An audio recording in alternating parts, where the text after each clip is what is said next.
दोस्तों, हमारे हिंदू संस्कृति में प्रत्येक घर में प्रतिदिन पूजा पाठ करने की परंपरा है और इसके लिए सभी अपने घरों में अपने आराध्य का छोटा सा ही क्यों ना हो, लेकिन एक मंदिर अवश्य ही बनाते हैं। नियमित पूजा पाठ करने से न केवल मानसिक शांति मिलती है, बल्कि पूरे घर में सकारात्मक ऊर्जा भी व्याप्त हो जाती है। परंतु यह बात भी सच है कि पूजा पाठ करने के कुछ नियम भी होते हैं, जिन्हें यदि हम नजरअंदाज कर देते हैं तो हमें हमारी पूजा का पूरी तरह से फल प्राप्त नहीं होता।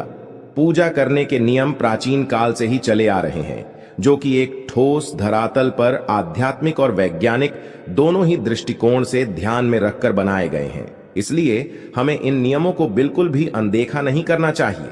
ऐसा ही एक महत्वपूर्ण नियम है घंटा नाद, यानी कि पूजा करते समय हम जब घंटी बजाते हैं, उसे बजाने के लिए शास्त्रों में कुछ नियम निर्धारित किए गए हैं। शास्त्रों में देवताओं के सामने घंटी बजाने का बहुत अधिक महत्व बताया गया है, जिसे हम इस कृष्ण श्लोक के द्वारा समझ सकते हैं। आगम अर्थम तु देवानाम, गमन अर्थम तु राक्षससाम, घन्नत्ता रावम, करोम्य अदो देवता आह्वाना लांछनम। इसका अर्थ है कि घंटी बजाने से देवताओं का आगमन और राक्षसों का गुमान होता है, और जो घंटियां राक्षसों से हमारी रक्षा करती है उसे हमारा नमन है। तो चलिए दोस्तों, जान लेते हैं कि पूजा करते समय जब हम घंटी बजाते हैं तो उसके पीछे क्या कारण है, घंटी को बजाने के क्या नियम है, और पूजा के वक्त घंटी बजाते समय होने वाली गलतियां कौन सी है जो हमें भूल कर भी नहीं करनी चाहिए। दोस्तों, क्या आपने कभी अपने घर के मंदिर में रखी हुई घंटी को ध्यान से देखा है? अगर आप ध्यान से देखेंगे तो आपको घंटी के ऊपरी हिस्से पर, यानी जहां से हम इसे पकड़ते हैं, उस पर गरुड़ बना हुआ दिखाई देता है। अंततः घर पर जो हम घंटी इस्तेमाल करते हैं उसे गरुड़ घंटी कहा जाता है। पूजा करते समय गरुड़ घंटी का उपयोग भगवान को आमंत्रित करने, अर्थात भगवान का आवाहन करने के लिए किया जाता है, जिससे एक सुंदर ध्वनि से भगवान का आवाहन करने का आभास होता है। जब हम विधि विधान से पूजा करते हैं तो उसमें घंटी का उपयोग अवश्य रूप से करते हैं। पूजा संपन्न होने पर आरती करते समय विशेष रूप से घंटा नाद होना चाहिए, नहीं तो हमारी पूजा आदि अधूरी मानी जाती है। परंतु हम में से अधिकांश लोग इसे मात्र एक सामान्य प्रक्रिया मानते हैं और पूजा करते समय घंटी बजाना भूल जाते हैं। तो आइए जानते हैं उन नियमों के बारे में। मतलब आज की वीडियो पूरी तरह से आपके प्रश्नों पर आधारित है, जिनका उत्तर मैं आपको शास्त्रों के अनुसार देने का पूरा प्रयास करूंगा। तो वीडियो को पूरा जरूर देखें, और अगर आपको आज की वीडियो अच्छी लगे तो इसे लाइक जरूर कीजिए। जय मां लक्ष्मी आपके इस वीडियो को जो भी लाइक और चैनल को सब्सक्राइब करें, उसके जीवन में कभी भी धन की कमी ना होने देना।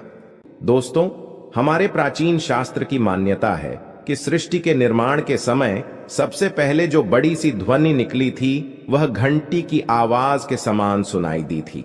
घंटी की ध्वनि में ओमकार नाथ का भी आभास होता है, इसलिए घंटी को ईश्वर की आवाज मानते हुए पूजा में स्थान मिला है। इसलिए घंटी का कभी भी अपमान ना करें, और जिस तरह से देवी देवताओं की पूजा की जाती है वैसे ही घंटे की भी पूजा करनी चाहिए। दूसरी बात, घंटी को प्रणाम करके ही उसे बजाना चाहिए। बिना प्रणाम किए घंटी बजाना अच्छा नहीं माना जाता।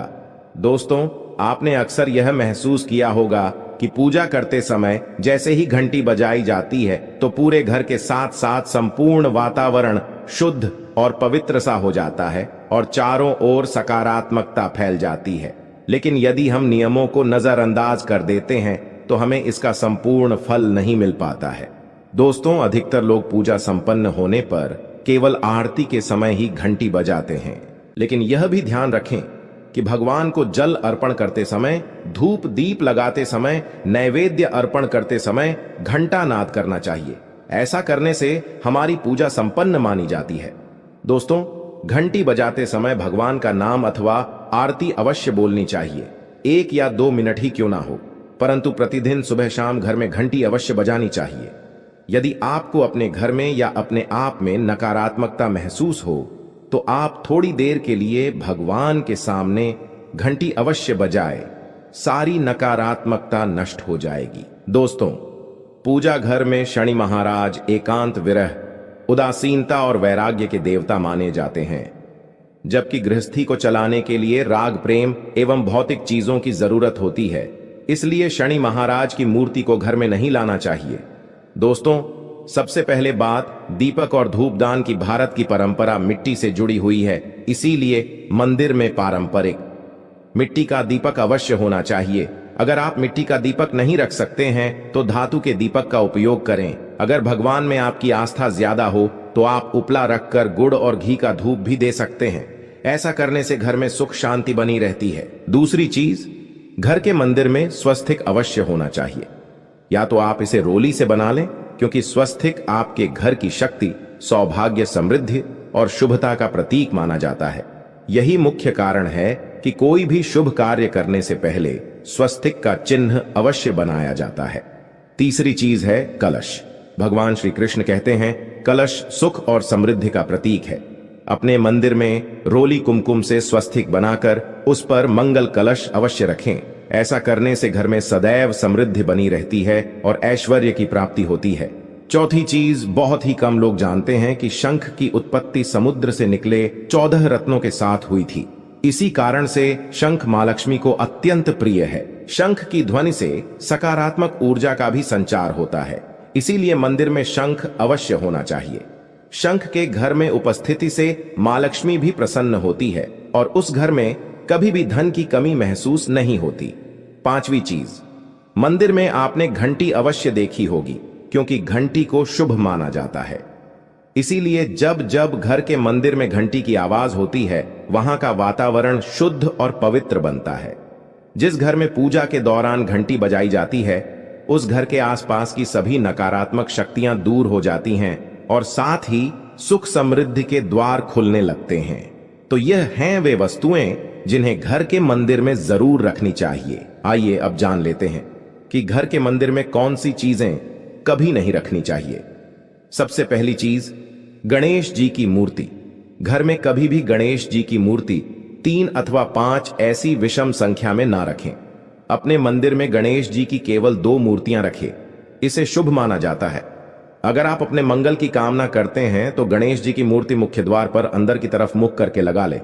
कई लोग ये गलती करते हैं कि मुख्य द्वार पर गणेश जी की मूर्ति बाहर की ओर मुख करके लगा देते हैं, जिससे उन्हें काफी नुकसान का सामना करना पड़ता है।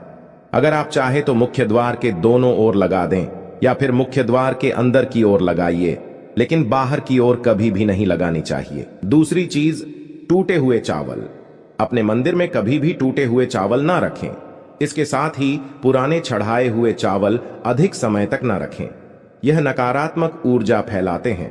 यह बात भी ध्यान रहे कि आप मंदिर में रखने वाले चावलों का इस्तेमाल हल्दी में भिगोकर ही करें। इससे अधिक शुभ परिणाम मिलेंगे। 3 पूर्वजों की तस्वीरें।